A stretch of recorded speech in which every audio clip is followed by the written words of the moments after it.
But hey, everybody. So the intention behind these short and sweet little sessions is to get to know you a bit better, certainly for you to get to know me a little better and get a feel for my style, and of course get some little tips and tricks, strategies that will help you. If these little tips and tactics are enough for you, you can go off and implement them yourself. That's amazing, good news, and I wish you the best of luck. And of course, if you do want my support, just comment or message me directly and we can talk about what that looks like. But the topic for today is setting effective goals as solopreneurs in particular.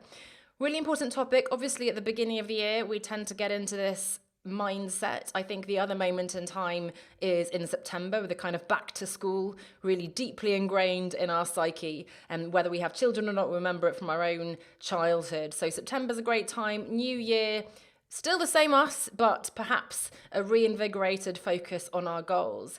So let's get straight in. And the first thing I want to talk about is, of course, why we should set goals. And we don't have to. Some people like to just go with their feeling and they're very intuitive and so on. I think the danger there is that you don't end up where you want to end up. Maybe you don't care, as the saying goes in Alice in Wonderland. If you don't know where you want to go to, then it doesn't matter which way you choose. But I think deep down we do know and we do care. And if we don't know what that destination is, then the best place to start is to figure out what that big picture vision looks like. If you imagine you're sailing your ship, as someone much smarter than me once said, there'll be no fair wind if we don't know the destination. I can't support you. I can, because I can help you figure out what you want, but people can't support you if you don't know where you're trying to get to. You can't find the right type of support if you don't know what your goal is. You can't upskill or take the right steps, take the right actions, commitments, and so on, in order to get to that destination. You might just be blown off course somewhere completely different. You'll end up somewhere accidentally. When it comes to your business, you'll have an accidental business model. You might even recreate the job that you had before that you're trying to escape, and so on. So really, really important to be intentional. And since you're watching this, I hope that means that you want to set goals for your business. The second question then is, what kind of goals should you set? What areas should you consider? And if you know me, if you don't know me, I haven't even said my name, but you know who I am. I'm Anna Lindberg. My concept is all around reimagining success. That is the name of my podcast. And if you're not familiar with the model yet, I want to introduce you to my 5 L's. 5 L's, alliteration, which we all love. Live, love, learn, lead, laugh. And I'll write them down for you here. Let's get this tech working. So we've got live. The idea here, by the way, is to, and that's not working. It was working a second ago. Here we go. Can you see that? Yeah, live. There we go. That's your wellness, your well-being, your health. It's your physical health. It's your mental health, emotional, spiritual, whatever you want to think about, but really your whole sense of well-being. This is the foundation for everything else you do. When you are your business, taking care of you is taking care of your business. And so we need to be setting goals there. And of course, around this time of year, and I'm there this year, I'm afraid, after Christmas indulgences, I want to lose weight and get fitter and so on. But really think about meaningful goals. And we'll talk about the types of goals in a minute. So live is your health and well-being. Love is relationships, and not just romance, but your peer group, your community. I'm getting more involved in my local community here now that we're settled into our area down here on the south coast. I have a little mastermind group that I work in. Of course, we've got the Facebook group here, and as well as your romantic relationships. So if you're single, maybe you want to change that, you want to go on more dates. I went through a phase years ago and I decided, I've decided, as many of us do, perhaps now is the time I'd like to meet someone. Of course, it's not quite that simple. I've got someone coming up on the podcast soon, actually, who's going to be talking about reimagining success in your love life. So that's quite an exciting one. So live, love, learn.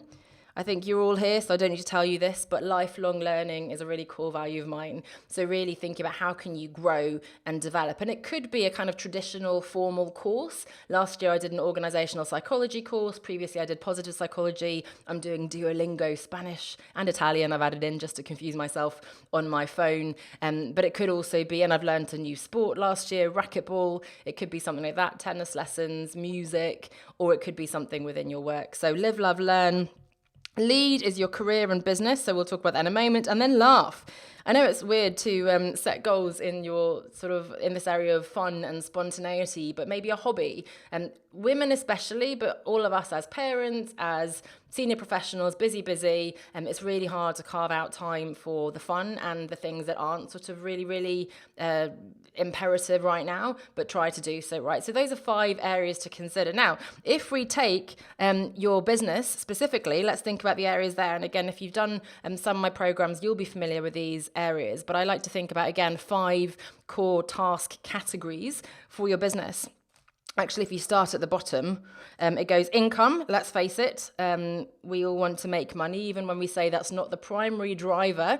It should be to some extent, first of all, because earning money means that we're making a difference, we're serving people. And secondly, it's not a hobby or a charity. It's not sustainable if we're not earning enough money, and we get to decide what enough is. So income, visibility, of course, is a big one. Here I am talking to you. You need to be talking to new people as well as people in your community all the time. Not all the time, but regularly, every day, every week. So they see who you are, they get to know what you can bring, what value you have, and how you can help as well. So how are you being visible? You've got, which one do I usually do? Service. So service is, of course, the service you're providing to your clients. So how can you get better at that? So that could be perhaps upskilling. It could be refining something, new program, improving your delivery within that program. We've got operations, not so sexy, but it could be streamlining or even documenting processes, delegating, outsourcing, and getting that kind of back end done, updates on the website and so on. That could be something that you want to do this year. And then legacy, very dramatic and exciting. Do you want to write a book? What do you want to create that's going to last longer than just a social media post, right? So those are the kinds of goals you want to think about. Now, maybe let's look at a few examples within each of those. If we take income, it's a monetary goal. I would suggest you set yourself a target goal. Obviously, if you're earning 0 at the moment, maybe don't go. I'm not the kind of fan of saying, hey, I'm going to make 10 million this year if you're not making anything. 10,000 a month is very reasonable, but not if you're making 100 a month at the moment, I think. So let's be reasonable, but still ambitious. And you need a plan, of course, for how you're going to hit that target. So one target, and then secondarily, you could have a stretch target, which is exciting. They tend to say, reach for the stars and you'll land in the treetop. So, if I have a goal of 100K, maybe I only make 80K. On the other hand, if I put my stretch as 150, then perhaps I will hit my 100. So that's just a little game you can play. So the income for the year. Your visibility, is there a particular channel you want to develop this year? What's going to be your primary means? I want to experiment a bit more with speaking this year, free speaking actually, because it's not about being a paid speaker, but rather getting in front of new people and honing my craft as a speaker. So could there be a new channel? Do you want to speak at events? Do you want to guest on other people's podcasts? How are you going to be more visible this year? Show up. And if you're just starting, it could be simply showing up on your own social media, right? In terms of the service you're providing, again, is there a particular skill? Do you want to get better at being a coach and so on? I think that's so valuable, of course, and yet it can become a form of procrastination where we're not selling, we're not actually going out and delivering, we're just sort of getting better and better and better, which is wonderful, but please go out and use those skills with people as well, right? Operations, again, maybe you want to launch a website. I managed my own website for the first 6-7 years of my business. Maybe I had more time than money and certainly than sense, but ultimately I did work with an agency who then rebranded and in fact a graphic designer to rebrand my website. So maybe there's something there. Could there be something in terms of using AI this year? I'm beginning to use more AI to not just get the transcripts from my podcast, but generate some basic content. I've created a GPT, as it's called, that uses my book. So I can get content out that is using my concepts and content rather than just generic blah from the wider World Wide Web. So maybe AI, is there some project management software you want, email marketing, something on the back end? SEO. And then legacy, again, I'm looking at writing my next book. I have to say I haven't landed on the topic yet because I have a few different ideas. But if you haven't written a book, it's something I definitely recommend in terms of having that in your hand. It's so rewarding. It's an amazing business card for you and your business. It automatically lends you that credibility. And it's a great sort of first step for people before they get to know you more. So that's something to think about. Now, when you're setting these goals, how do you set the goals?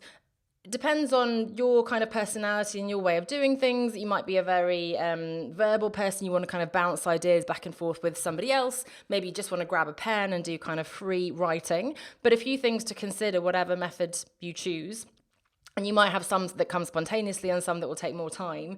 Think about 2 time frames at least. So the long term, and it could be 10, 20 years, but that's so long term that it's almost not, effective as a goal. It could be a vision, but not so much as a goal. It's so far in advance that nobody can hold you to account. So 1, maybe up to 3 years as a long-term goal. And then the short term is really, I like to work in 90-day cycles. So 12 weeks, 3 months, whatever you want to call it. So what's your priority for the next quarter, let's say? So long-term versus short-term is a really important distinction. And the second distinction is inputs versus outputs. So saying that you want to reach this many clients, work with this many clients, earn this much money and so on, that's kind of a lagging indicator.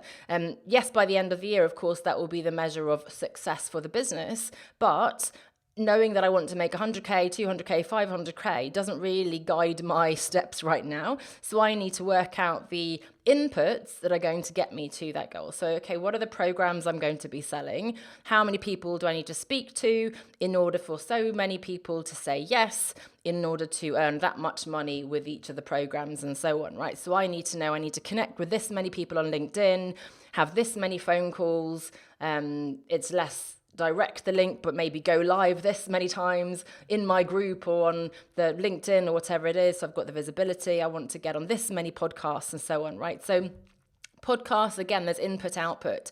The number of guest interviews I do is an output. I'm not in 100% control of that outcome.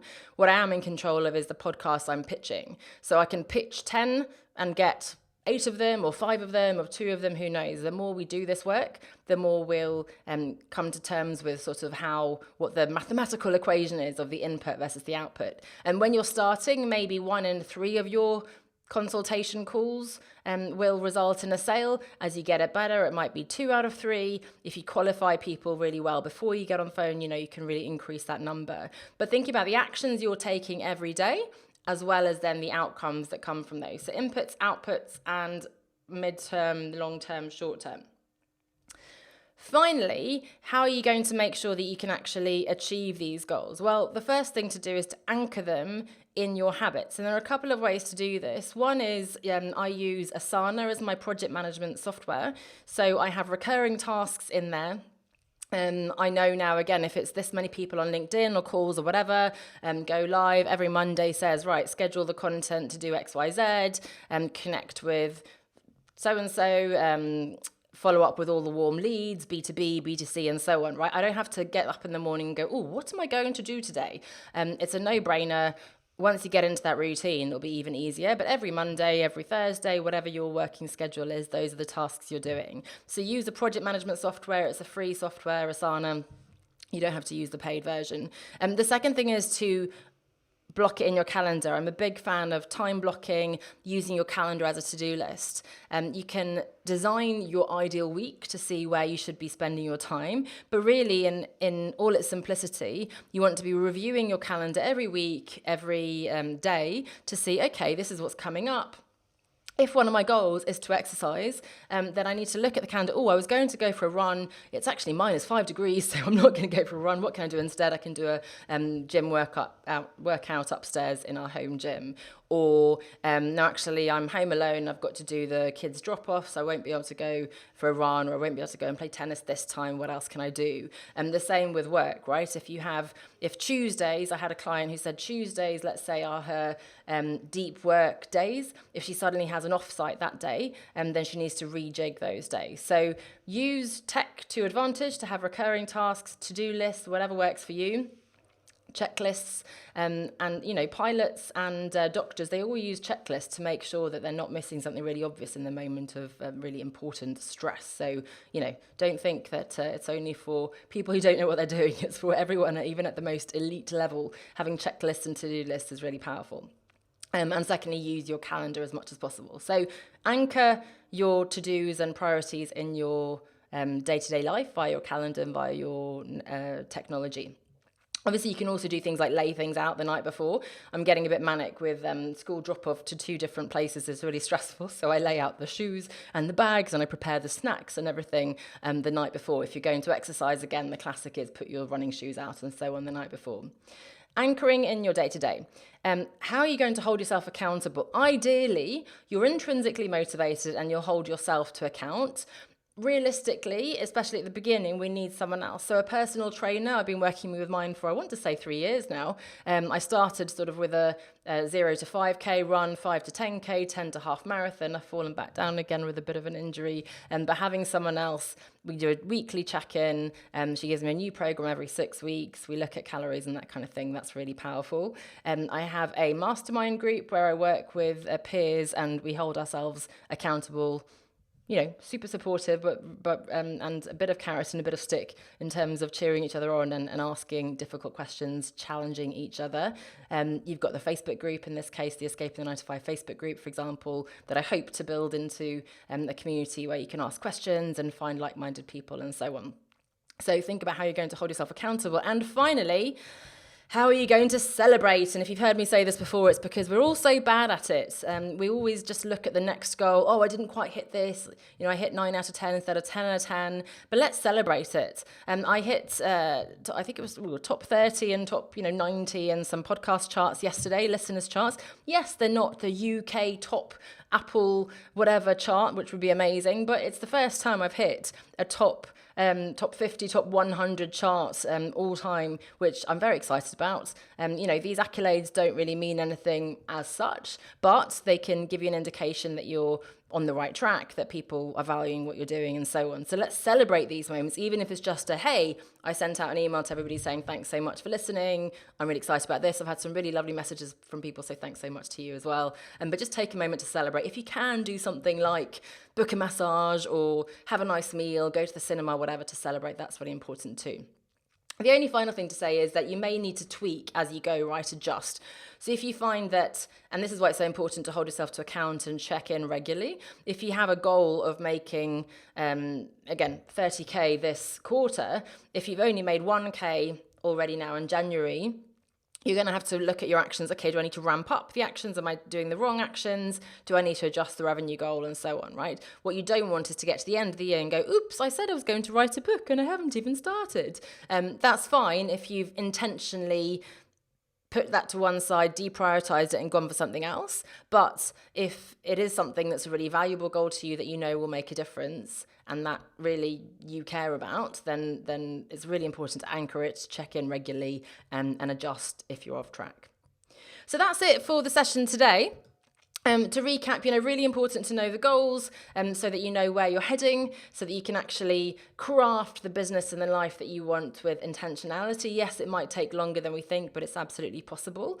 Consider the different areas of your life, not just work. And then in business, consider those different categories, not just the income, revenue, profit goal. Of course, that is important, but also your visibility, your operations, your service of your clients, and that legacy piece as well. And then find ways to anchor them in your day-to-day, to hold yourself to account, and above all, to celebrate. Thanks so much for watching. I will check the comments and so on afterwards because I can't do that while I'm live on all these different platforms. It gets a bit tricky. Thanks so much for watching again. Let me know if you have other topics that you'd like me to cover in the coming weeks and months. And any questions at all, let me know. Bye for now.